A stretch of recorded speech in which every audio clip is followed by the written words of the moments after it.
Bonjour à tous, je me présente, je m'appelle Sonny, pour ceux qui ne me connaissent pas.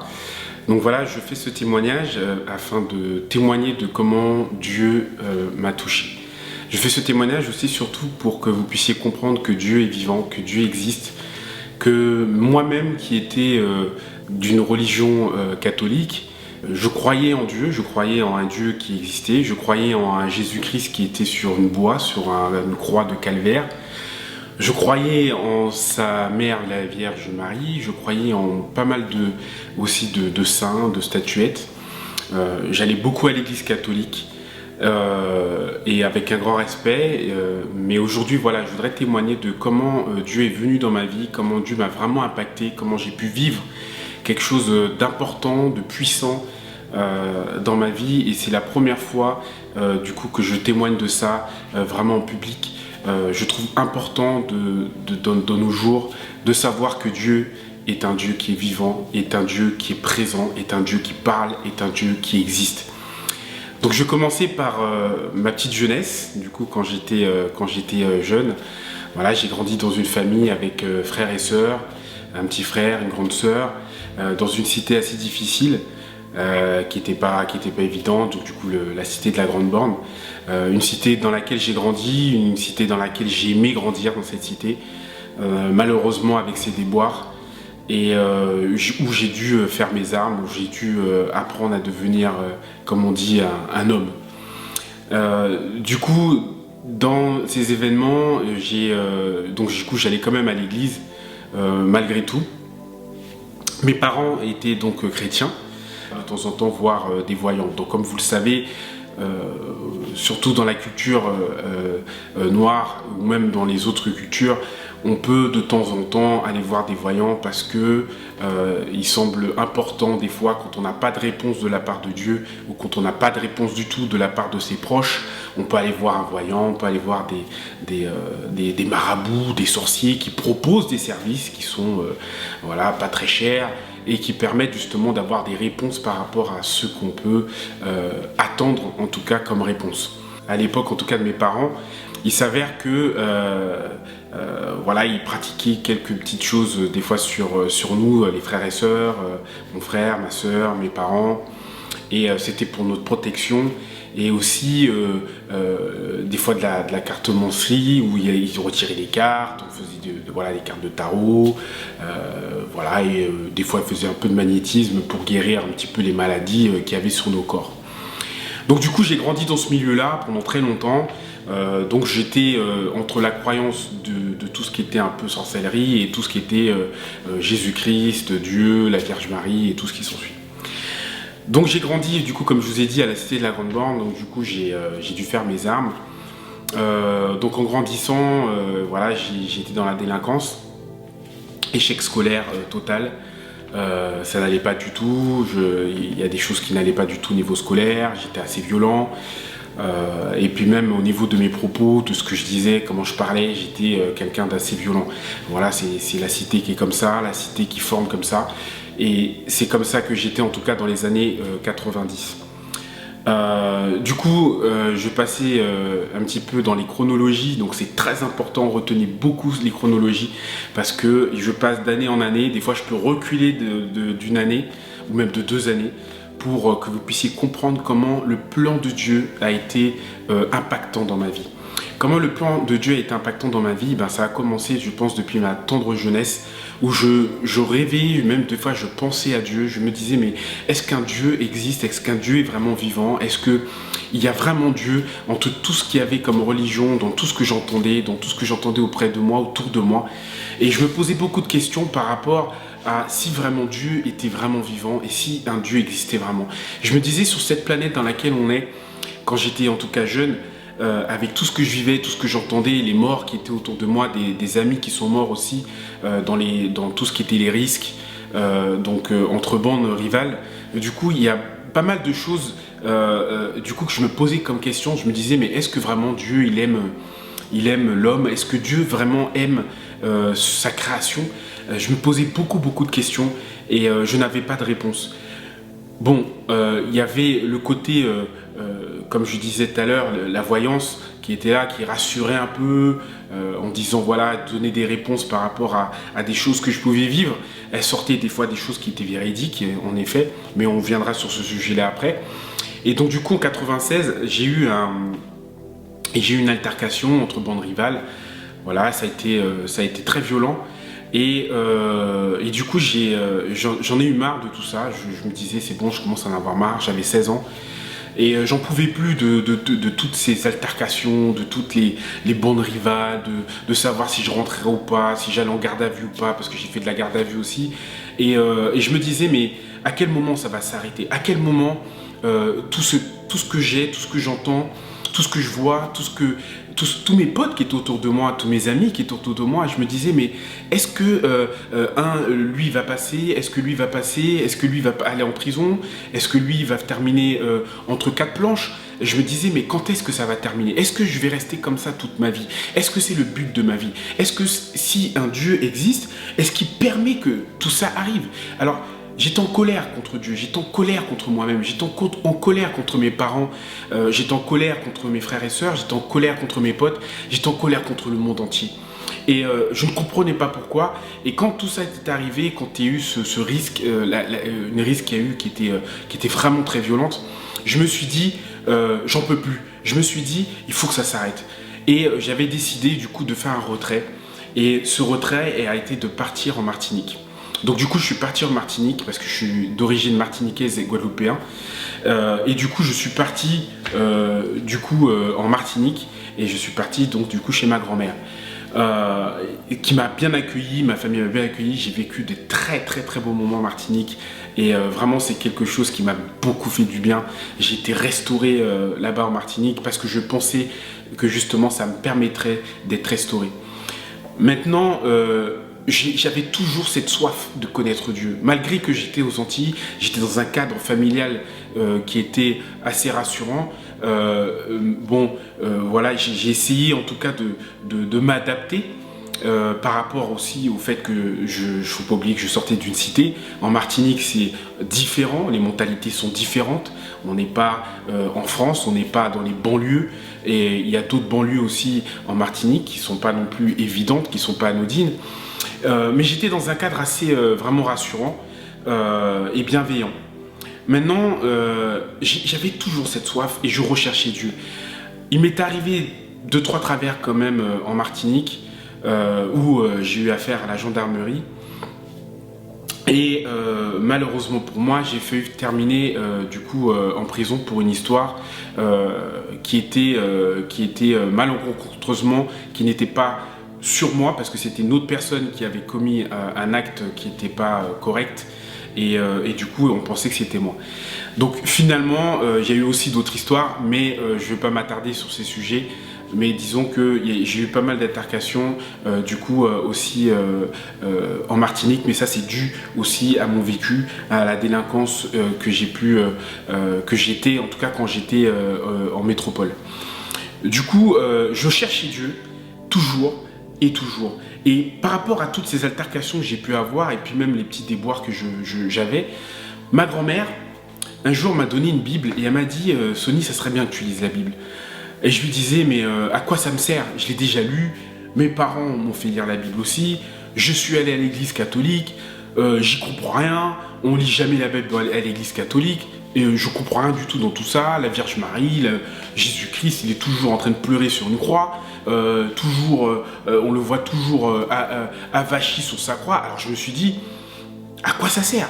À quoi ça sert de prendre une Bible, de lire une Bible, et en plus, qui plus est, c'est l'histoire des Juifs, moi je suis noir, et puis j'avais aussi cette revendication noire, esclavage, dans lequel moi j'ai pu grandir aussi, ce rejet aussi de la part de la société. Alors j'étais là, je me suis dit, mais à quoi ça sert de lire une Bible qui ne m'appartient pas, de lire une histoire qui ne m'appartient pas, de regarder un Jésus avachi sur une croix, crucifié, qui n'arrête pas de pleurer sur la croix, ou sinon de voir un bébé Jésus auprès du bras de Marie, sa maman.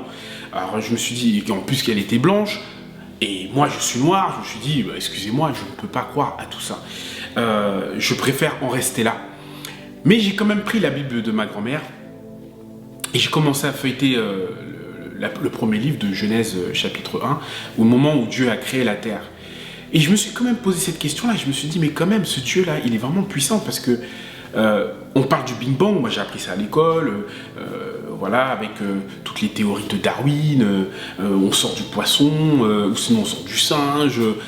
En fait, tous les scientifiques ont leur raison, mais quand j'ai lu la Bible, je me suis dit, waouh, il y a quand même quelque chose que Dieu, là, est en train de dire, rien que dans le premier livre, et rien que dans le premier verset, que quand il disait au commencement, la terre était informe et vide, et que son esprit était au-dessus de la terre. Donc du coup, ça avait quelque chose qui m'avait un peu bouleversé, un peu... Il y avait quelque chose qui était en train de se faire, mais sans plus. Et puis j'ai pris la Bible, je l'ai mis de côté. Voilà, donc je suis aussi, comme certains peuvent le savoir, et pour ceux qui me connaissent, j'étais aussi un danseur hip-hop, je suis né dans le hip-hop, et donc du coup, j'ai pu pratiquer la danse, et cette danse-là m'a permis en tout cas de me sortir de la cité. Donc la danse, ça m'a vraiment permis de m'exprimer et d'aller beaucoup plus loin. Donc dans la danse, j'ai pu vraiment acquérir vraiment des compétences, des capacités que je ne pensais ne pas avoir. Alors une petite anecdote comme ça, c'est que quand j'étais jeune, on m'a jamais vraiment encouragé. Bon, mes parents m'ont encouragé à leur façon, les parents à l'ancienne, mais disons que c'était très difficile. C'était très difficile parce que j'avais ce qu'on appelle un TDAH, donc c'est trouble d'attention hyperactif. Donc du coup, j'avais pas beaucoup d'attention du coup à l'école. Donc du coup, c'est pour ça que c'était l'échec total à l'école, et à l'époque, il n'y avait pas ce diagnostic-là qui était posé. Mais la danse m'a permis en tout cas de m'exprimer, et non seulement de m'exprimer, mais de m'évader. Ça m'a permis de vraiment de rentrer dans un autre univers et de sortir du contexte de la cité, même si c'était très cité, mais en tout cas à l'époque, dans les années 90, maintenant c'est beaucoup plus ouvert, mais voilà, ça m'a permis de m'ouvrir, de rencontrer d'autres personnes, de rencontrer d'autres univers. Donc ça m'a permis en tout cas de m'en sortir, mais avec un M majuscule, ça n'a pas permis que ma vie soit totalement en paix. Je vais vous expliquer pourquoi. Donc, du coup, il y avait la danse qui était là aussi. Et quand j'étais en Martinique, du coup, je dansais, je donnais des cours de danse. J'étais embauché par la mairie de Saint-Clus, du coup, en Martinique. Et du coup, c'était vraiment très, très, très intéressant pour moi.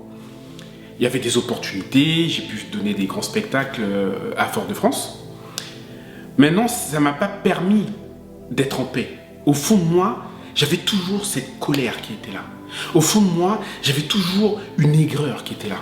Au fond de moi, j'avais toujours une tristesse qui était là. Au fond de moi, j'avais un manque total de quelque chose que je ne comprenais pas. Pourtant, j'avais ma grand-mère, j'avais pourtant ma famille, j'avais pourtant ma mère et mon père qui m'aiment, j'avais pourtant mon frère, ma soeur, j'avais mes amis qui étaient à la Grande Borne aussi, mais je n'avais pas de paix.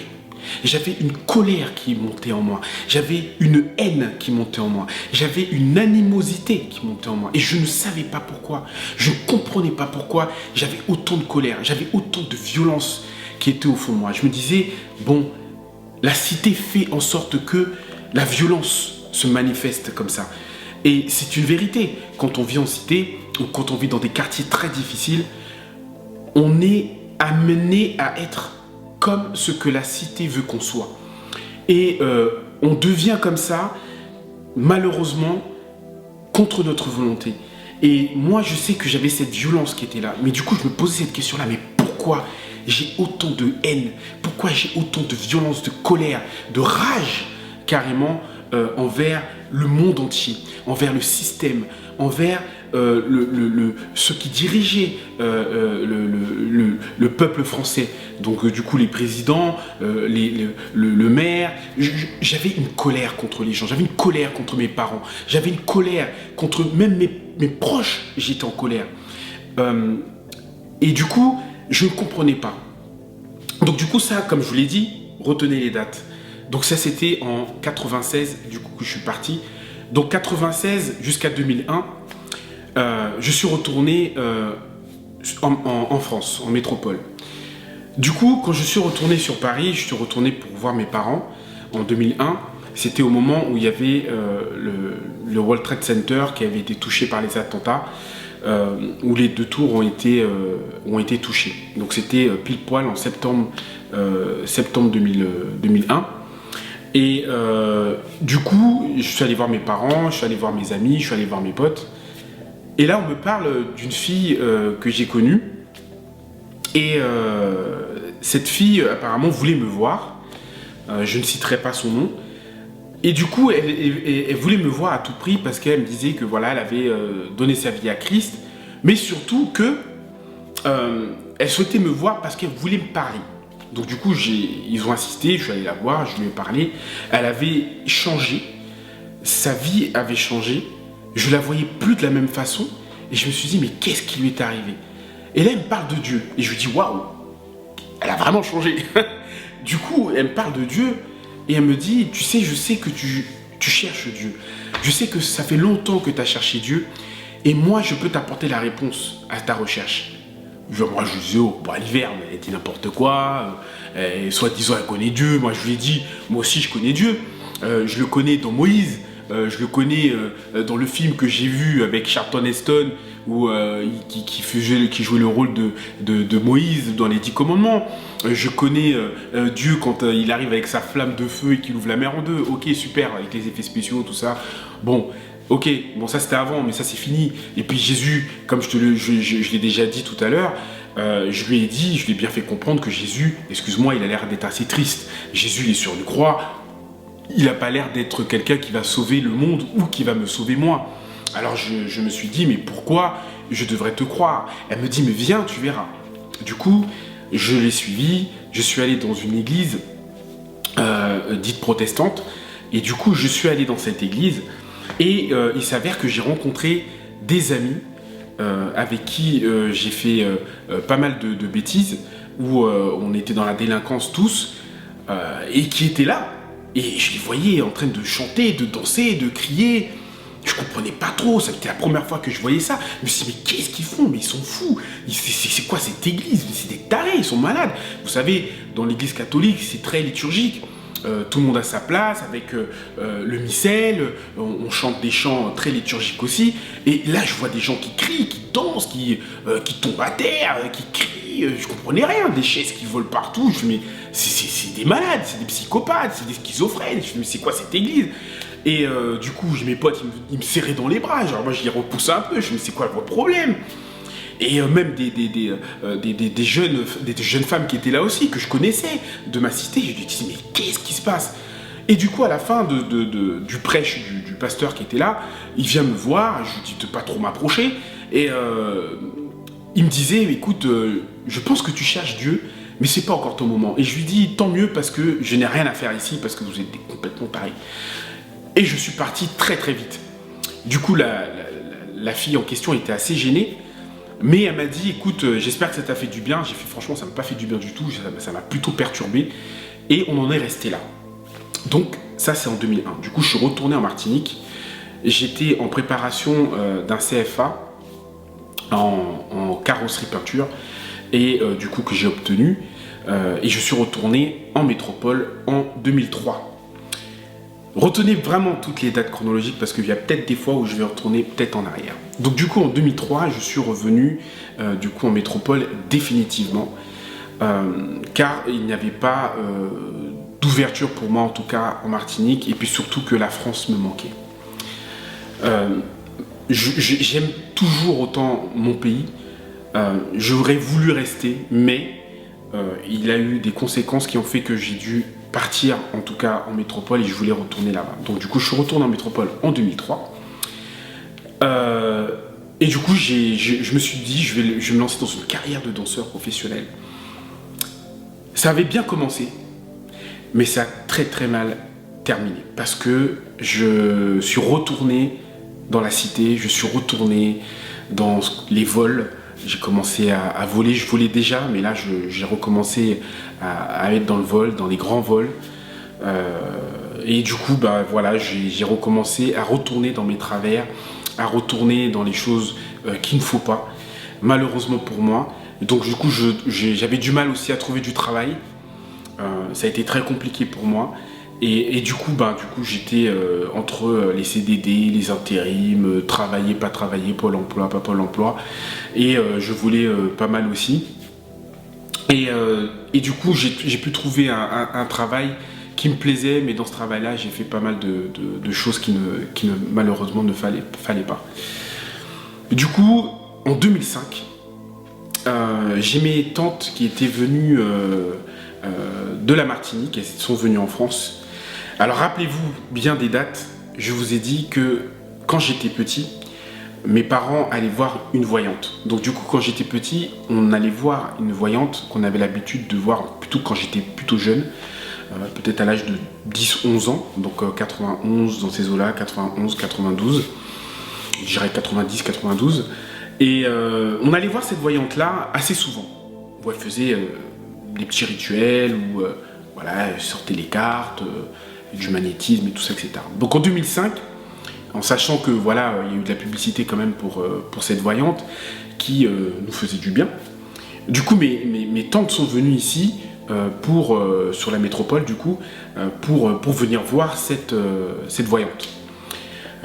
Beaucoup de personnes de ma famille sont venues ici en métropole pour venir la voir, pour que justement elle fasse du bien. Du coup, on était parti en Bretagne pour la rencontrer. On est parti chez elle et elle a commencé à prendre une personne par une personne, donc un par un, on est passé du coup dans son bureau. Donc elle faisait les cartes, tout ça, etc., comme je vous l'ai dit tout à l'heure. Moi, je suis passé en dernier. Et quand je suis passé en dernier, elle voulait à tout prix que je passe en dernier, je ne sais pas pourquoi.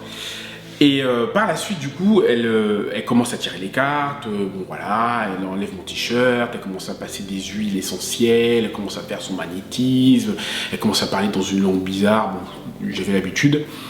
Mais je ne me suis pas pris la tête plus que ça. Et finalement, cette dame sort les cartes, et là, il lui arrive quelque chose. C'est-à-dire que quand elle retire les cartes, elle ne voit que la mort. Et du coup, elle retire des cartes, et là, au niveau des cartes, elle sort des cartes de mort. Elle-même ne comprend pas, elle se dit, mais c'est bizarre, j'ai l'impression de sortir que des cartes de mort. Alors je lui demande, mais qu'est-ce que ça veut dire? Et là, elle me dit, bah écoute, il va t'arriver quelque chose. Alors je lui dis, bah explique-moi. Parce qu'on se connaît depuis longtemps, ben voilà, il n'y a plus besoin de cacher les choses, là, il faut nous expliquer. Et là, elle me dit, je peux pas t'expliquer, je vois que de la mort.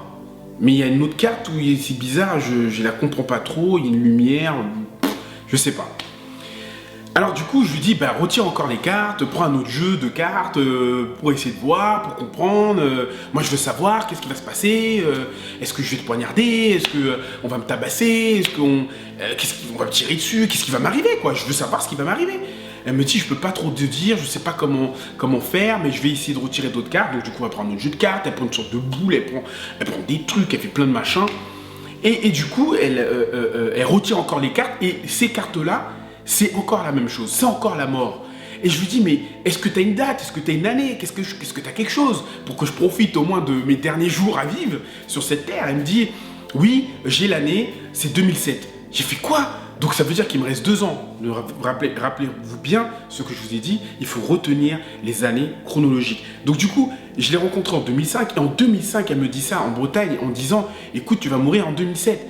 Je ne sais pas comment, je ne sais pas pourquoi, je sais qu'il y a une autre carte qui est très bizarre, il y a une lumière, alors je vous explique à peu près la carte, hein, c'était une sorte d'ange, un ange bizarre, vous savez les cartes, je connais pas trop, hein, mais il y avait sur la carte, il y avait un ange, et il y avait une lumière, et de l'autre côté de cette carte, il y avait une demi-lune avec un squelette et des ténèbres. Alors j'étais là, ça veut dire quoi tout ça? Elle me dit, je sais pas trop, j'arrive pas trop à interpréter. J'ai fait, écoute, ton truc, c'est du bidon.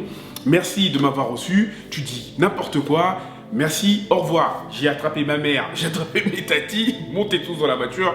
On s'en va parce que c'est n'importe quoi. Et du coup, je suis plus jamais allé retourner voir cette dame. Entre-temps, c'est quelque chose que j'ai jamais raconté d'ailleurs, que je vais raconter. Je suis sorti une fois avec une fille, et cette fille-là aussi pratiquait tout ce qui était un peu voyance, magie, tout ça. Et une fois, elle m'a fait sortir des cartes, du moins la voyante qui était avec elle, mais elle pratiquait un peu de son côté, et elle disait aussi qu'il y avait la mort. Et alors j'étais très gêné, quand ça m'est arrivé, j'étais mais qu'est-ce que c'est que ça? Qu'est-ce qu'il veut dire par là? Et du coup, je me suis dit, bon, je vais en rester là. Et par la suite, du coup, quand tout ça t'est arrivé, j'étais un peu dans la réflexion. Je me disais, mais qu'est-ce que c'est que ça? Qu'est-ce que ça veut dire tout ça? Quand est-ce que je vais mourir? Pourquoi je vais mourir? Qu'est-ce que j'ai fait pour que je meure? Bon, oui, effectivement, j'ai commis pas mal de bêtises, j'ai fait pas mal de choses, pas mal d'erreurs. Mais de là à mourir, avec une date précise, moi j'y croyais à fond dans ce qu'elle me disait. Moi j'étais sûr et certain que j'allais mourir en 2007 et j'avais peur. J'avais peur parce que je ne savais pas quand, à quel moment, quand est-ce que ça allait se passer. Et du coup, j'étais vraiment dans le questionnement total. En 2005 aussi, j'ai fait la rencontre d'une femme exceptionnelle qui est aujourd'hui mon épouse. Ça fait 15 ans qu'on est mariés, on a 2 enfants, bientôt un 3e. Et je remercie Dieu pour ça en tout cas, d'avoir permis à cette femme exceptionnelle d'être venue dans ma vie. Car grâce à elle, il y a des choses qui sont passées, mais je vous raconterai la suite de l'histoire par rapport à cette femme exceptionnelle. Et que j'ai rencontré par le biais de mon meilleur ami qui aujourd'hui l'est encore. Voilà, donc du coup, où est-ce que je voulais en venir? C'est, voilà, j'ai rencontré justement la femme de ma vie aujourd'hui, et je vais vous raconter à peu près comment ça s'est passé avec elle lorsque je l'ai rencontrée donc par le biais de mon ami. Donc du coup, c'était par la danse. Moi, je dansais, elle dansait, voilà, mais j'avais pas son plus, je m'attardais pas plus sur elle. Et une fois, voilà, comme ça, c'était peut-être 1 an après, où on a vraiment avoir une affinité ensemble, on se parlait bien, et puis voilà, on a décidé d'être ensemble, de sortir ensemble, comme on le fait aujourd'hui dans tous les jours. Donc du coup, je sortais avec elle, mais je lui posais pas mal de questions sur Dieu. Et elle ne répondait jamais. Elle ne répondait pratiquement pas. Donc du coup, je me suis dit, mais est-ce qu'elle croit en Dieu? Est-ce qu'elle a une foi? Est-ce qu'elle... Voilà. Je lui disais des fois, mais écoute, tu sais, moi, si je connaissais Dieu, si je le verrais en face, je le fighterais, moi, Dieu. Je le taperais, Dieu. Tu vois, Moïse, quand il est monté à la montagne, moi, je suis prêt à aller au mont Sinaï, aller le rencontrer et me taper avec lui. Parce que ce qu'il fait là, c'est n'importe quoi. Sur la terre, c'est du grand n'importe quoi. Comment il peut laisser des personnes mourir? Comment il peut laisser des proches de ma famille mourir? Comment il peut laisser toutes sortes d'animosité de la part de l'homme se manifester sur terre? J'ai fait, c'est n'importe quoi. J'ai fait, Dieu n'existe pas. Dieu, c'est ci, c'est ça. Et je commençais à blasphémer sur Dieu. Et elle me regardait avec de grands yeux. Et elle me disait, oula, lui, c'est compliqué. Mais elle me répondait pas plus que ça. Elle me disait, ouais. Ok, super. Mais elle n'allait pas plus dans les détails. Et moi, ça me mettait en colère. J'étais là, mais pourquoi elle répond pas? Elle veut pas me dire des choses. Est-ce qu'elle a la foi? Est-ce qu'elle croit en Dieu? Est-ce qu'elle croit pas en Dieu? Mais si elle croit pas, pas grave. Mais au moins, dis-moi quelque chose. Mais elle me disait rien. Et du coup, une fois, je devais aller dans un battle avec elle. Donc, j'étais pas encore marié. Et il s'avère que, bon, voilà, j'étais à la Grande Borne, j'étais retourné chez mes parents, j'avais un appartement, mais que j'avais quitté, je suis retourné chez mes parents. Et du coup, je vais à la Grande Borne, voilà, j'étais à la Grande Borne, c'est chez mes parents. Et je devais partir dans un battle, et au moment où je pars dans le battle, j'ai une altercation avec ma mère. Et il s'avère qu'avec ma mère, petite anecdote, entre guillemets, je lui parlais très très mal à ma mère. Je lui manquais de respect, mais total, et à mon père aussi pareil. Où je ne parlais pratiquement plus à mon père après une altercation qu'on a pu avoir ensemble, et je le détestais. J'avais de la haine contre mon père, j'avais beaucoup de colère aussi envers ma mère parce que je la sentais comme une femme faible, et pour moi il n'y avait pas de protection. Donc du coup moi, ma protection c'était la cité et les grands de la cité qui étaient ma protection du coup. Et du coup j'étais beaucoup en colère contre ma mère et contre mon père, et j'avais beaucoup, même presque de l'animosité contre eux. Et ma mère, une fois, m'avait dit, elle me parlait, elle m'avait dit un truc, et puis je m'étais mis en colère, j'avais balancé des trucs, je dis, mais comment tu me parles, mais pour qui tu te prends pour parler comme ça, moi je suis un gars, je suis un grand, blablabla. Et j'ai perdu connaissance. À ce moment-là, je perds connaissance. Et je me réveille dans les bras de ma mère, peut-être 5 minutes après. Et je regarde, du coup, ma future femme, qui était un petit peu plus loin. Et ma mère était, voilà, elle me tenait dans ses bras. Et donc, du coup, ma copine, je vais dire ma copine, ma future femme de temps en temps.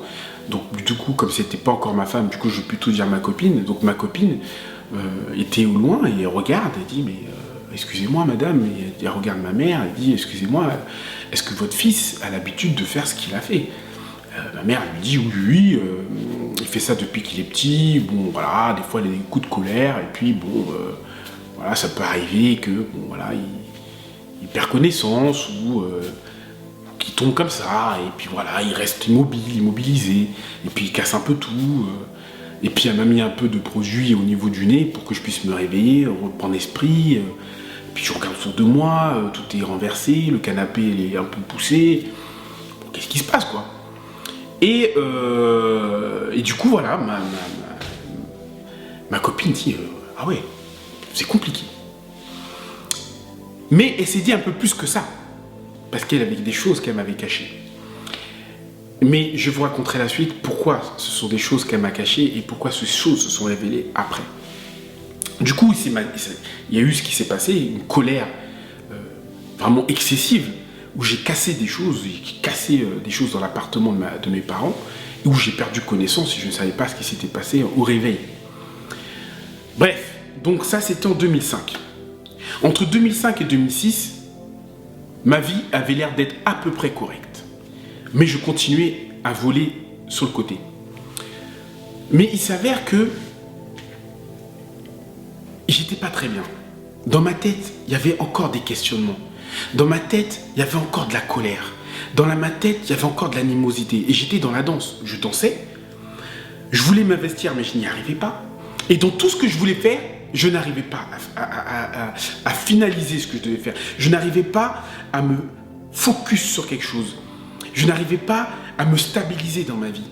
Et pourtant, j'ai essayé, mais je n'y arrivais pas. Et il y avait beaucoup de haine, beaucoup de colère, beaucoup de rage, beaucoup de colère et d'animosité envers le monde entier. Toujours cette animosité, cette colère qui grandissait au fond de moi et je ne comprenais pas pourquoi et je ne savais pas pourquoi.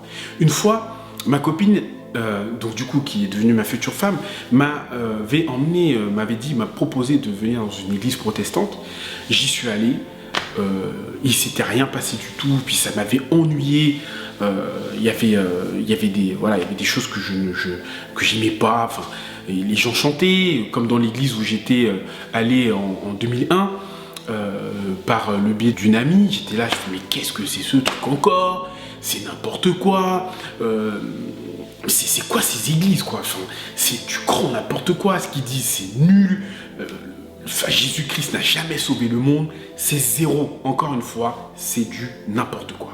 Et donc du coup, j'étais dans cette église et j'ai rien vraiment retenu qui a pu faire en sorte que mon attention, en tout cas, soit tournée vers Dieu. Du coup, je suis resté sans rien, sans vraiment avoir eu quelque chose. Et du coup, on est parti de l'église et ça s'est arrêté là. Donc ça, c'était, comme je vous l'ai dit, retenez bien justement les années qui sont passées. Donc ça, c'était entre 2005 et 2006. Donc ma vie, elle était assez bien, mais voilà, je faisais quand même des choses qui n'étaient pas bien à côté. J'étais encore dans la danse, mais pas vraiment à fond non plus, pas vraiment investi, malheureusement pour moi. Et du coup, il y avait un moment donné où, quand je me posais ces questions-là, sur Dieu, sur mon existence, sur la Terre, comme tout le monde peut se poser ces questions.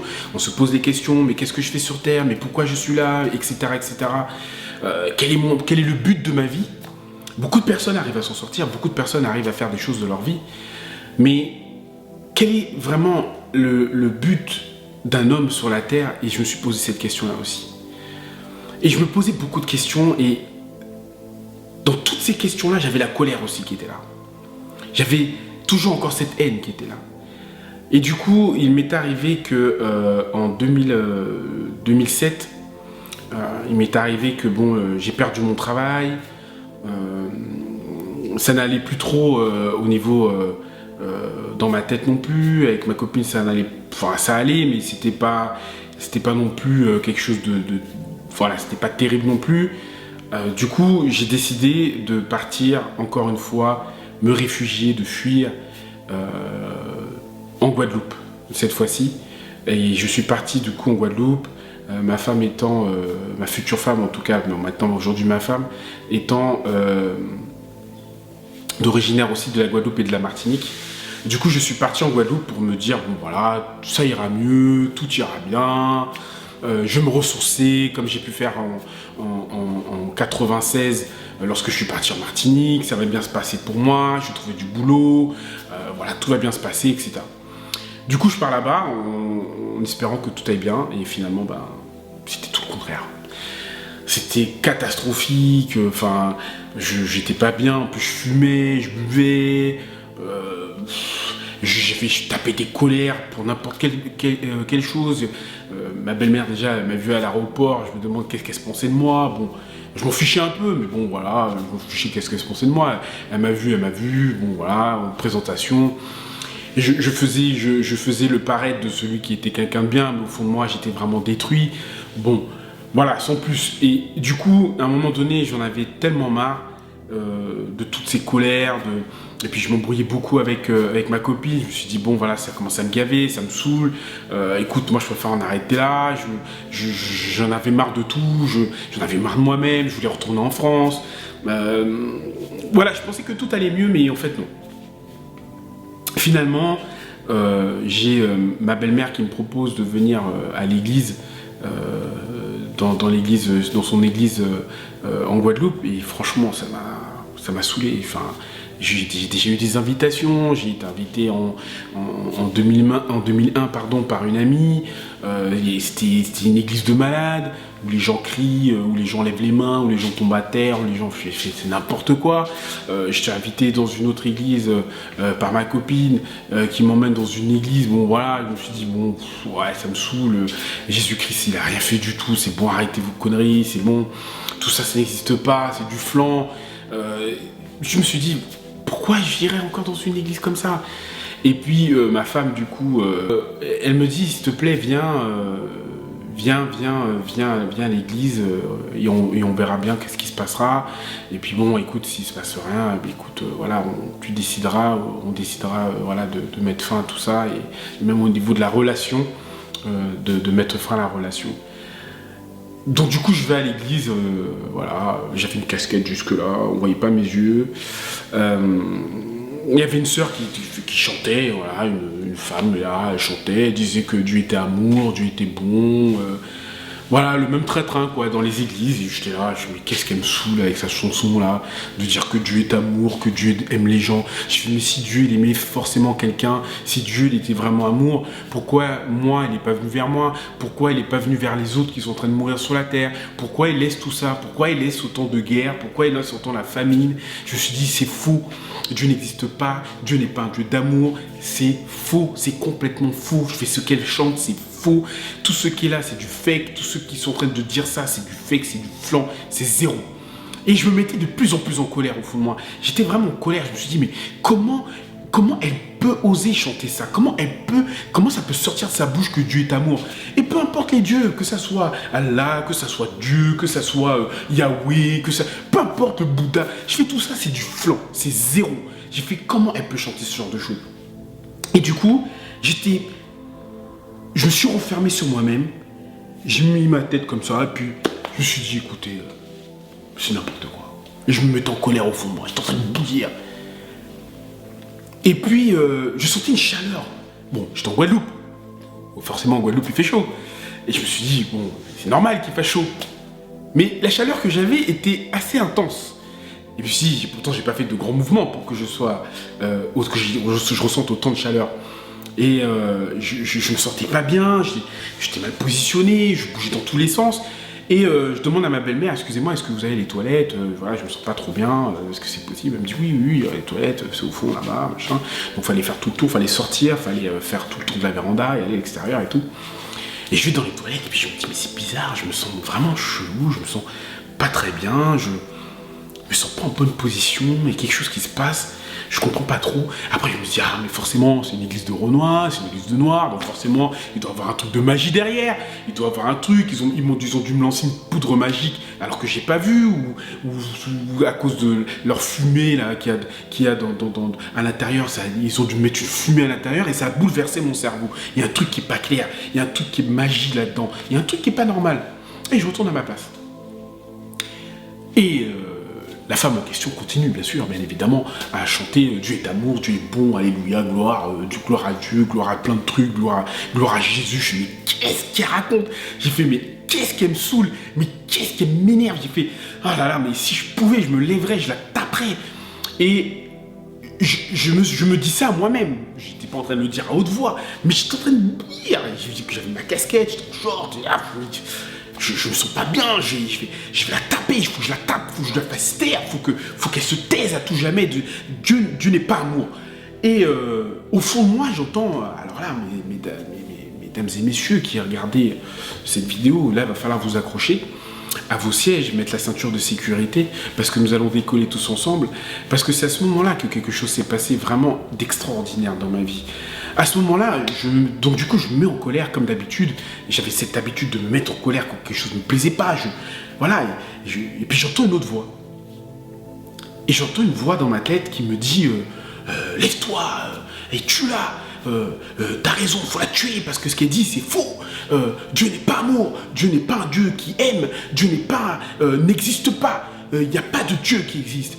Tu as raison, lève-toi, tue-la. Et puis cette voix me répétait ça, mais avec une intense colère, et encore plus en colère que moi-même je l'étais. Alors on pourrait dire, mais Sony, peut-être que tu avais peut-être un petit problème pathologique au niveau de la schizophrénie. Il fallait peut-être que tu consultes parce que 2 voix dans la tête, c'est compliqué. Et non. J'avais entendu cette voix qui me disait ça, qui me disait, mais tue-la, va vers cette femme et fais-la taire, poignarde-la, égorge-la, tue-la. Parce que ce qu'elle dit, c'est faux. Dieu n'est pas amour, Dieu n'existe pas, et il n'y a pas de Dieu sur terre, ça n'existe pas. Et je me suis dit, ouais, je vais me lever, je vais la tuer, je vais la poignarder. Mais je me suis remis dans ma conscience, me disant, mais comment je peux dire ça? Mais je ne suis pas allé jusqu'à là. Ok, d'accord, je ne suis pas d'accord. Mais je ne peux pas aller poignarder quelqu'un comme ça. Je ne peux pas faire ça comme ça. C'est fou, c'est dingue. Je dis, mais comment je peux penser ça? Et pendant que je me disais ça, j'entends cette voix qui me dit, mais tue-la, lève-toi, tue-la. Il faut la tuer, il faut que tu la tues. Et moi, j'étais là et je me suis dit, non, c'est pas possible. Je vais pas la tuer. Mais la voix insiste. La voix insiste en disant d'aller la tuer. Et sauf que là, j'entends une 3e voix. Donc, il y a mon subconscient, ce que tout le monde a, cette autre voix, dont je ne sais pas ce que c'était, et une 3e voix que je ne sais pas ce que c'est. Mais cette 3e voix était très très très très douce. Et elle était très très très très très très loin. Cette voix était lointaine. Elle était comme si, comment dire, comme si c'était une voix qui sortait d'une montagne, alors qu'il n'y avait pas de montagne, mais c'est l'exemple que je peux vous donner parce que je n'ai pas vraiment d'exemple. Une voix qui sort de très très très loin. Pas une voix proche comme cette voix qui était en train d'agresser ce que je voulais, ou du moins ce que je ressentais et qui est insensé, du moins qui allumait cette rage en moi et qui disait vas-y, tu peux y aller, je te donne le go. Mais l'autre voix était là et s'approchait au fur et à mesure. Et j'entendais cette 3e voix qui me disait Sony, je t'aime. Mais je l'entendais très très très loin. Et j'entendais Sony, je t'aime. Sony, je t'aime. Sony, je t'aime. Et cette voix s'est approchée au fur et à mesure, jusqu'à temps que je l'entende audiblement et m'a dit Sony, je t'aime et je t'ai toujours aimé. Et du coup, cette voix s'est rapprochée et m'a dit Sony, je t'aime. Et il me dit, Sony, je t'ai toujours aimé. Sony, j'ai toujours été à tes côtés. Sony, je suis celui que tu cherches et que tu as toujours cherché. Et ensuite, mes amis, j'ai vu toute ma vie défiler devant moi. J'ai vu comme un film passer comme ça devant moi. Vous savez, comme dans les films qui sont dans des bobines, quand on va au cinéma, vous savez, les films sont enfermés dans ce qu'on appelle des bobines. Et du coup, j'ai vu ma vie défiler comme dans une bobine et j'ai vu toute ma vie. Et cette voix en question m'a dit, dans tout ce que tu verras, j'étais là. Il m'a montré, quand j'étais des fois dans des risques, il m'a dit, Sony, à ce moment-là, j'étais présent. À ce moment-là, je t'ai sauvé. À ce moment-là, j'étais à tes côtés. Quand j'étais dans la tristesse, dans la colère, dans la haine, ou même des fois quand j'essayais de mettre fin à ma vie, parce que je ne comprenais pas et ma vie n'avait aucun sens, il m'a dit, j'étais là, j'étais présent à tes côtés. Et quand j'étais dans des moments de tristesse, de haine, de colère, il m'a dit, j'étais là à tes côtés.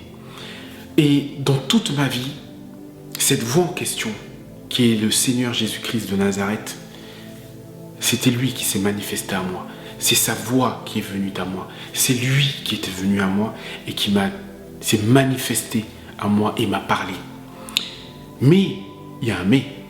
L'autre voix qui était à côté disait non, ne l'écoute pas. Je suis ton Dieu.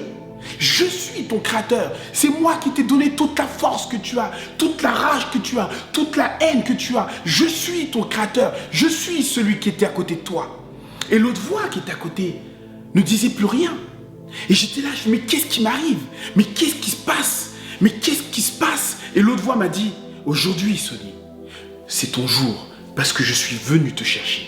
Et au moment où il m'a dit ça, il s'est passé quelque chose, mes amis. Ce qui s'est passé, c'est qu'il s'est passé en 2005. Je vous rappelle, je vous ai dit, il faut retenir les années. 2005, où j'étais chez ma mère, je lui ai mal parlé, et ma future femme était là. Et il s'avère que j'ai eu ce qu'on appelle une manifestation. Une manifestation, ce qu'on appelle dite démoniaque.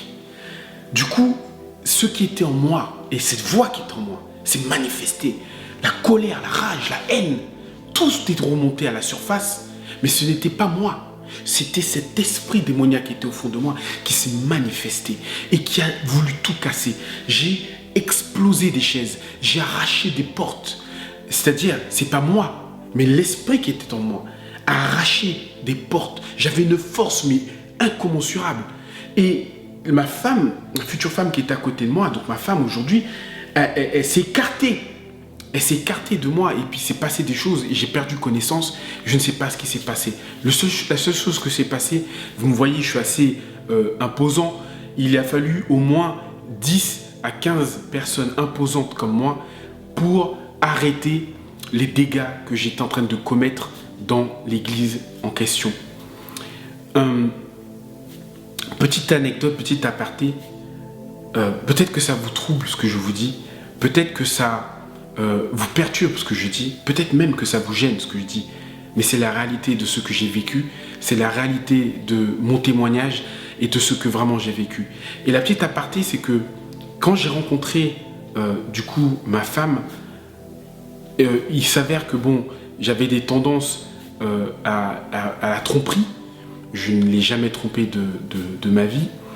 Mais il s'avère que j'avais quand même des tendances à me faire plaire par d'autres femmes. Et il s'avère qu'elle avait découvert quelque chose qui justement cassait notre relation. Des choses que j'avais dites à d'autres femmes, etc. Et elle était partie. Donc je voudrais vraiment insister là-dessus pour que vous compreniez que Dieu a toujours été à mes côtés. Et donc, j'avais pas encore eu cette manifestation, n'est-ce pas, dans l'église, donc qui date de 2007. Donc ça s'est passé, je retourne en arrière entre 2005 et 2006, je pense qu'elle devait être en 2006, où justement, il y avait ces informations qu'elle a pu constater, vues, et qui l'avaient dégoûtée de notre relation. Elle a voulu partir, je l'ai laissée partir, elle m'avait giflé, bon, elle n'était pas contente par rapport à ce qu'elle avait découvert. Et du coup, moi j'étais en colère, je dis bon voilà, elle fait sa vie, et puis finalement je l'ai rattrapée, je dis bon, on est dans le quartier de la Grande Borne, on ne sait jamais ce qui peut lui arriver. Bon, je l'ai rejoint, je l'ai rattrapée, bon, elle m'a regiflé, bon, je lui ai dit d'aller se faire boire un peu.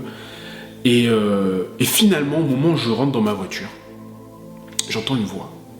Et je vous le dis encore une fois, je n'avais pas encore entendu quoi que ce soit de ma vie par rapport à quoi que ce soit par rapport à ce qui s'est passé en 2007. Et la voix me dit, rattrape-la, car cette femme est la femme de ta vie. Après cette femme, tu n'en auras pas d'autre. Et finalement, je la rattrape. Bon, il s'est passé des choses, voilà, etc. Je ne vais pas rentrer dans les détails. Et du coup, elle est aujourd'hui cette femme extraordinaire qui partage ma vie depuis 15 ans, dont on a aujourd'hui 3 enfants. Et du coup, je remercie vraiment Dieu de l'avoir de l'avoir posé sur ma vie, car à travers elle, Dieu a agi à travers elle. Dieu a agi à travers elle pour me ramener à Dieu. Et non seulement ça, mais en fait, ce qu'elle avait caché, c'était qu'elle était aussi chrétienne, qu'elle avait lâché un peu la main de Dieu et qu'elle voulait vivre sa vie. Hein. Et du coup, Dieu est passé par elle pour me ramener à lui. C'est comme ça que des fois Dieu peut faire des choses assez improbables, et c'est comme ça que Dieu a pu agir, en tout cas pour me ramener à lui. Donc en 2007, je reviens à cette manifestation qu'il y a eu, qui était très violente. Donc il a fallu à peu près une dizaine de gaillards comme moi pour intervenir et arrêter cette manifestation démoniaque qui était très très violente. Comme je vous l'ai dit, j'ai cassé pas mal de choses, dont une porte d'entrée de blindé. J'ai dû même arracher de la moquette entière sur le sol. J'ai arraché une porte aussi où il y avait des pasteurs, plusieurs pasteurs qui priaient pour moi, pour que l'esprit démoniaque qui était en moi cesse et sorte de mon corps pour arrêter les dégâts. Et j'avais arraché une porte entière, je l'avais explosée carrément. Du coup, c'est de ce, en tout cas, je me souviens. Par la suite, je ne comprenais pas ce qui m'était arrivé. J'avais perdu connaissance suite au fait que les pasteurs aient prié pour moi dans une pièce dont la porte était arrachée. Et du coup, les pasteurs m'ont expliqué ce qui s'était passé, mais je ne comprenais rien du tout. J'étais en colère, j'avais du sang sur moi. Je me disais, mais qu'est-ce qui m'est arrivé? Mais qu'est-ce que vous m'avez fait? Je posais plein de questions, je pleurais en même temps, j'étais en colère. Je voulais arracher encore des choses. Et ma belle-mère, bon, voilà, ils m'ont accompagné, j'étais très très faible, ils m'ont accompagné dans une voiture. Je ne me rappelle plus ce qui s'est passé, j'ai perdu connaissance encore une fois. Je suis arrivé chez la grand-mère de ma belle-mère, on dormait là à ce moment-là. En tout cas, du moins, on était logés là. Et par la suite, ma belle-mère m'a demandé si je savais prier. Elle m'a expliqué le contexte, elle m'a expliqué ce qui s'était passé. J'avais compris à peu près et je me suis mis à pleurer. Et je me suis dit, mais je ne comprends pas vraiment. Mais il y a quelque chose vraiment qui s'est passé, je n'arrive pas à le définir. Du coup, ma belle-mère me demandait si je savais prier. J'ai dit oui, je sais prier. Je sais prier le Notre Père qui est aux cieux. Je sais prier Je vous salue Marie.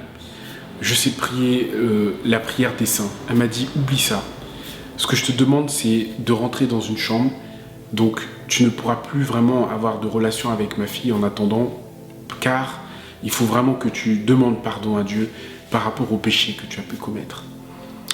Par la suite, du coup, je suis rentré dans une chambre et je me suis mis à demander pardon.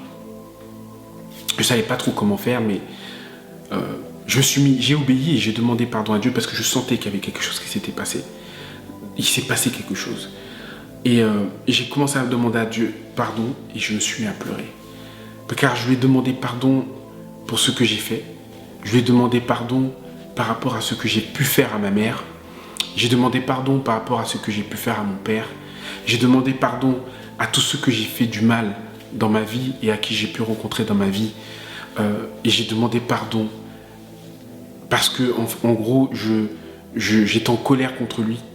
Et j'ai blasphémé son nom et je lui ai demandé pardon parce que je ne savais pas qui il était. Et à ce moment-là, il s'est passé quelque chose, mes amis. Et comme je vous l'ai dit, accrochez vos ceintures. Parce que des choses du surnaturel, ça existe.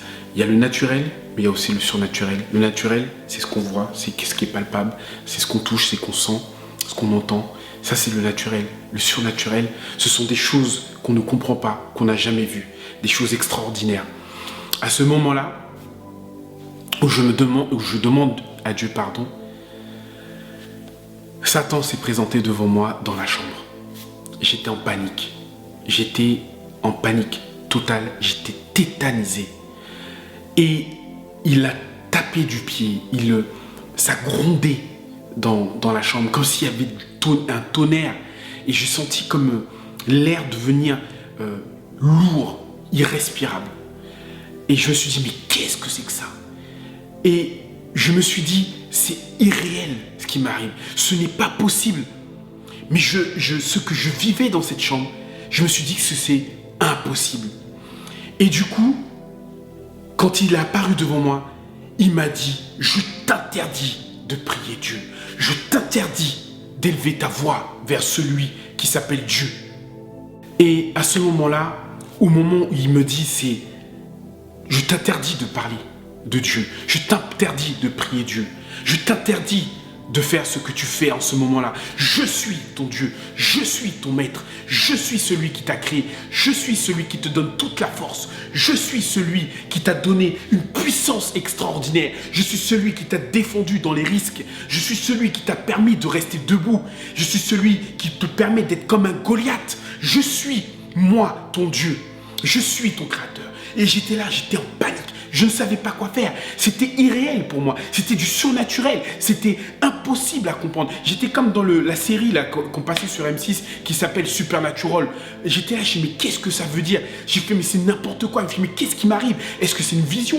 Est-ce que c'est réel? Est-ce que c'est réel? Je ne comprenais pas. Et j'avais tellement peur, j'étais tellement tétanisé. J'ai dit, toi, Dieu, celui qui est venu tout à l'heure, celui qui m'a parlé, j'ai fait, aide-moi. Qu'est-ce qui se passe? Qu'est-ce qui m'arrive? Et au moment où j'ai dit ça, au moment où j'ai prononcé son nom, au moment où j'ai demandé de l'aide de la part de Dieu, le Seigneur Jésus-Christ s'est présenté dans ma chambre.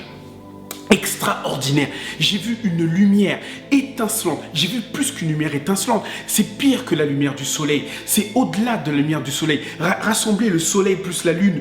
Et regardez, quand on regarde le soleil ou la lune, on ne peut pas trop regarder longtemps parce que ça fait mal aux yeux. J'étais dans la même atmosphère. Mais c'était pire parce que toute la chambre, je me rappelle très bien, parce qu'à ce moment-là, il faisait nuit, il était tard. On était rentré de ce culte, c'était un vendredi en 2007. Et retenez bien cette date, mes amis, parce que 2007 est une date importante.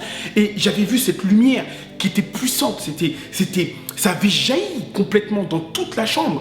Et c'était tard le soir. Et je me rappelle que le Seigneur s'est présenté devant moi. Vous allez dire de quelle couleur il était? Il n'avait pas de couleur. Parce que ses pieds étaient semblables à du feu. On dirait que c'était... je ne sais pas comment expliquer. Ses pieds, c'était comme... je vais prendre le super guerrier dans Dragon Ball Z. Vous voyez quand Son Goku se transformait et qu'il avait cette lueur autour de lui, c'était la même chose. Mais Son Goku, c'est un petit. Jésus était présent devant moi. J'ai vu des trous qui étaient percés dans ses pieds, dans ses deux pieds. J'ai dit, mais qui es-tu? Il m'a dit, je suis celui qui est. Je suis le Seigneur Jésus-Christ. Et ne t'inquiète pas, continue à prier, car je vais t'utiliser afin que tu puisses toucher ta famille. À travers tes prières, je t'utiliserai et j'exaucerai ta prière parce que c'est à travers toi que je vais t'utiliser pour toucher ta famille. Et à ce moment-là, la lumière est partie, le Seigneur est parti, il n'y avait plus d'esprit, il n'y avait plus Satan, tout était terminé. Et à ce moment-là, j'ai perdu connaissance, mes amis. Je me suis endormi sur le sol et on m'a emmené sur mon lit pour que je puisse m'endormir. Et il s'avère que, mes amis, je n'ai pas donné ma vie à Christ ce jour-là. Vous savez pourquoi? Parce que je ne croyais pas. Je me suis dit, ce que j'ai vu, ce que j'ai entendu, c'était du mytho. On m'a ensorcelé. C'est de la magie tout ça. C'est n'importe quoi tout ça. Ma belle-mère me disait, reviens à l'église dimanche. Donc c'était un vendredi, septembre 2007. Je ne pourrais pas vous donner la date exacte car je ne me rappelle pas de la date exacte, mais c'était en septembre 2007. Et je me suis dit, non, je ne reviendrai pas dans cette église, je repars chez moi. Je repars à la grande bande. Je repars là-bas. Parce que là, ce que vous faites là, c'est bizarre. Il y a quelque chose de bizarre, il y a quelque chose d'étrange. Elle m'a dit, reviens quand même, s'il te plaît, parce que tu as besoin d'aide, tu as besoin d'une délivrance. Ma femme m'a regardé Elle m'a dit, j'étais pas encore marié, n'est-ce pas? Elle me dit, mais Sonny, viens. Je lui dis, ok, je t'écoute, je viendrai. Je suis venu. Et à ce moment-là, il y avait le pasteur Marcel Kwamenan qui était en train de prêcher. C'était sur la puissance du Saint-Esprit. Je ne savais pas trop ce que c'était. Je ne comprenais même pas le thème. Je ne savais pas trop. Tout ça, pour moi, c'était nébuleux. Et il prêchait. Donc il prêchait, blablabla, il disait plein de choses et tout, etc. Moi, j'entendais, ça sortait de l'autre côté. Et il prêchait. Et ensuite, il s'est arrêté. Et il m'a regardé. Alors moi, je regarde derrière moi. Je me dis, bon, qu'est-ce qui se passe? Pourquoi il me regarde comme ça? Il insiste. Et puis il recommence, blablabla, il fait son prêche, et il s'arrête, il me regarde une deuxième fois. Je dis, oula, c'est quoi son problème? Je regarde ma femme, il a un problème. C'est comment? Pourquoi il me regarde comme ça? Je comprenais pas trop. Et il recommence à prêcher, blablabla, et d'un coup, il se retourne sur moi, et il dit, le vent du Saint-Esprit sur cet homme. Et j'étais sur ma chaise, mes amis. Je ne peux pas le faire, parce que derrière moi, il y a un meuble. J'ai volé de ma chaise. C'est-à-dire que je n'étais plus sur ma chaise. J'ai été expulsé de ma chaise. Et j'ai reculé en arrière. Et à ce moment-là, je vous ai dit, mes amis, qu'il faut attacher vos ceintures. Parce que, attention, là, ça va décoller dans un monde, ce qu'on appelle le monde surnaturel. Au moment où j'ai été expulsé de ma chaise, il y avait un culte. Donc il y avait une assemblée qui était dans cette église. Ma femme était à côté de moi, ma femme était à côté de moi, ma belle-mère était à côté. Il savait qu'il allait se passer quelque chose. Je pense qu'il savait qu'il allait se passer quelque chose. Et au moment où ça s'est arrivé, au moment où j'étais expulsé, le surnaturel est arrivé. Le surnaturel de Dieu est arrivé, mes amis. C'est-à-dire qu'à ce moment-là précis, tous ceux qui étaient dans l'assemblée, ainsi que le pasteur, tout a été figé dans le temps. Le pasteur qui était comme ça. Et tous ceux qui étaient autour de moi, je les ai tous vus figés.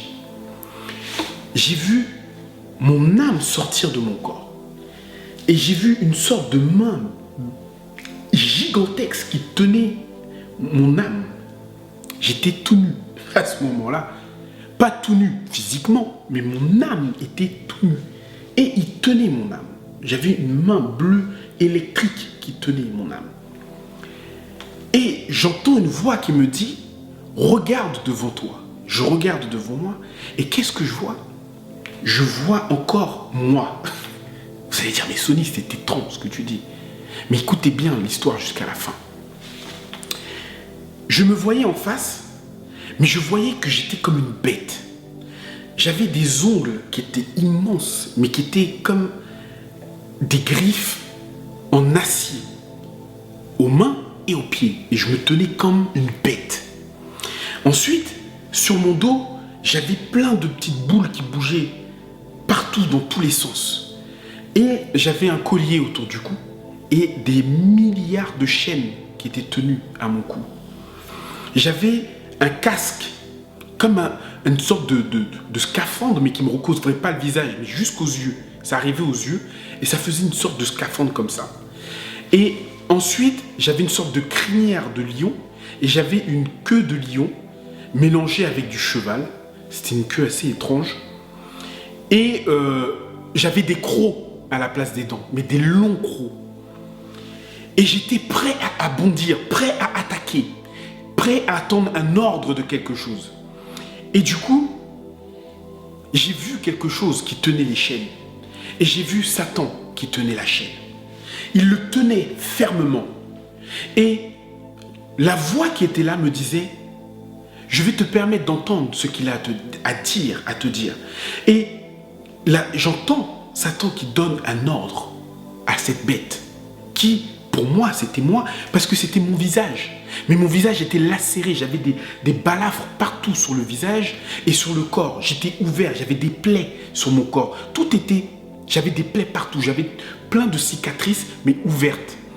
Et il me permet d'entendre, et j'entends cette voix, j'entends la voix justement de Satan qui me dit, avec la force et le pouvoir que je t'ai donné, la puissance que je t'ai donnée, tu monteras sur l'estrade.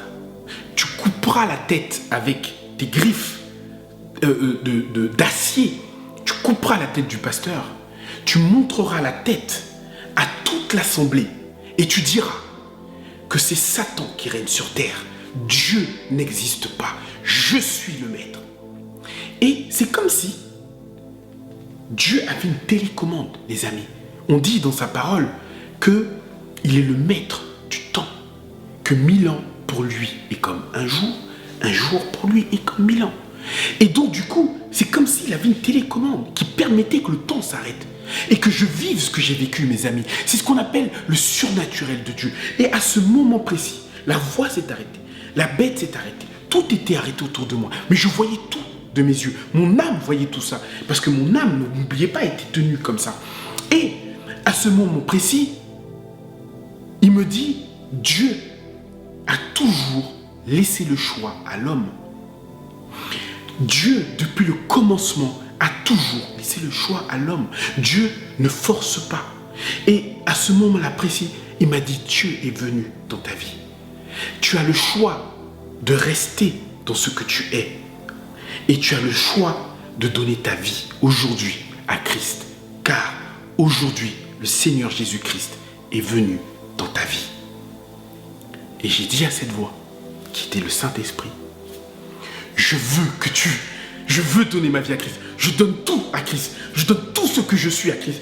Tout, de la pointe de mes cheveux que j'ai plus, jusqu'à la pointe de mes orteils. Je donne tout au Seigneur. Parce que, qu'est-ce que c'est que ça?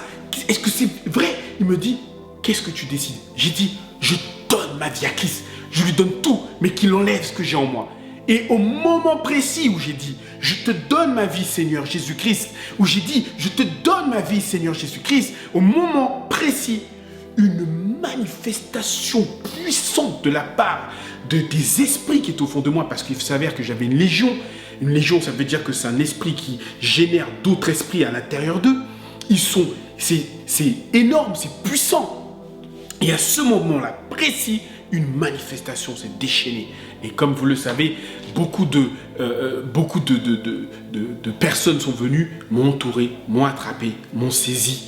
Et par la suite, j'ai fini dans une salle de délivrance pour une deuxième fois. Et donc du coup, j'ai fini dans une salle de délivrance. Et par contre, ne me demandez pas ce qui s'est passé, je n'en ai aucun souvenir. J'ai eu la seule chose que je me souviens, et ça aussi, il faut vous accrocher.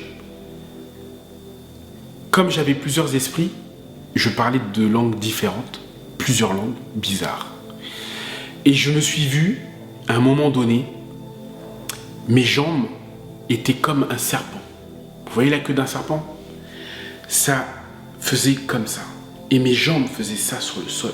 Et j'avançais comme ça sur le sol. Et à un moment donné, mes amis, mes jambes ont fait ça sur le mur. Et je suis monté sur le mur, comme ça, comme un serpent. Ils m'ont fait descendre. Et à un moment donné, j'ai bondi comme un... J'ai bondi, mais je ne peux même pas l'expliquer. J'ai senti mon corps s'est levé d'un coup.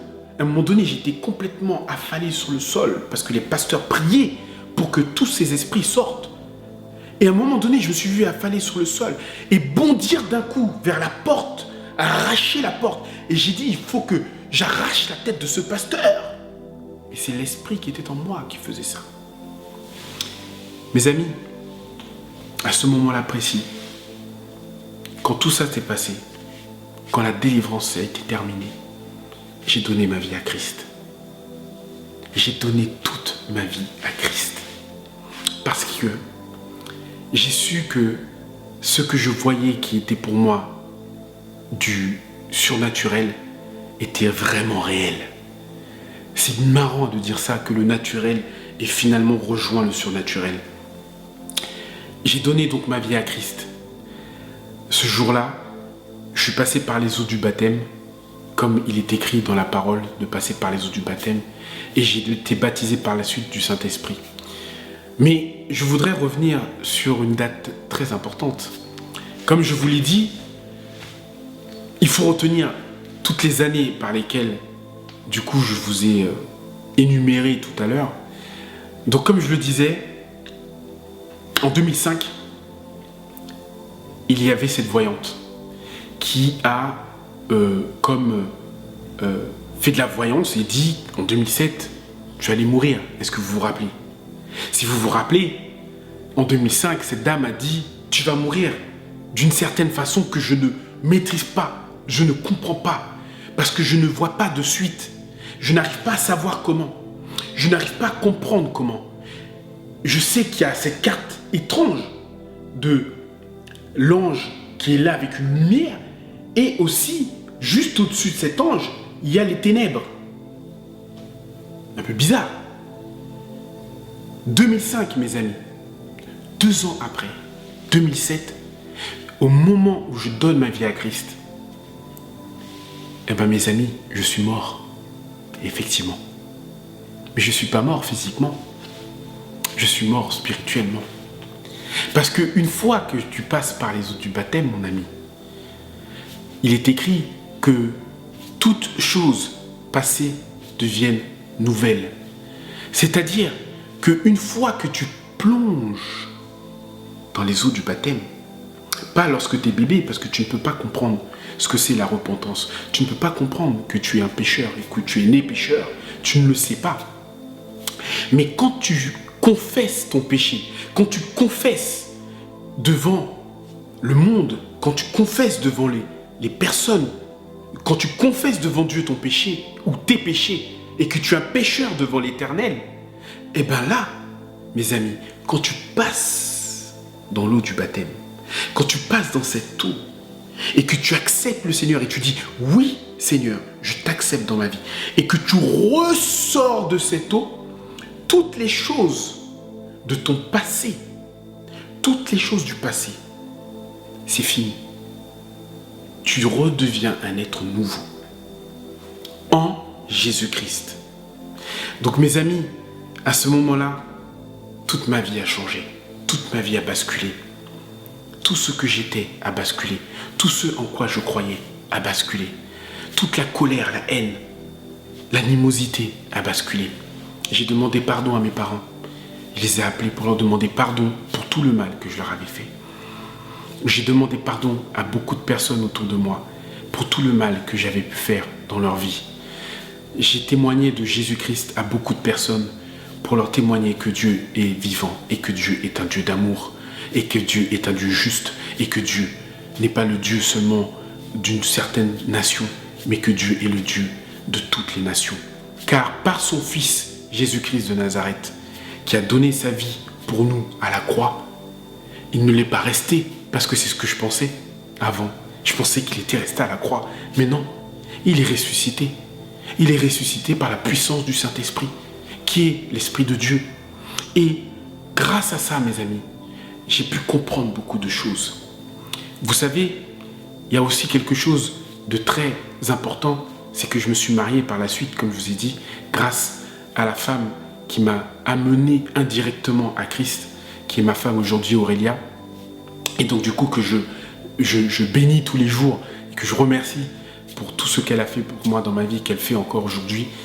Et aujourd'hui, j'ai 3 merveilleux enfants.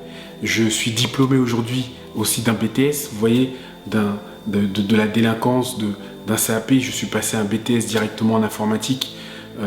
Grâce tout ça à Dieu et comment Dieu a fait les choses. Et surtout, aujourd'hui, je vis une vie passionnée de Christ, passionnée de Dieu, savoir qui il est et de vous témoigner de son amour.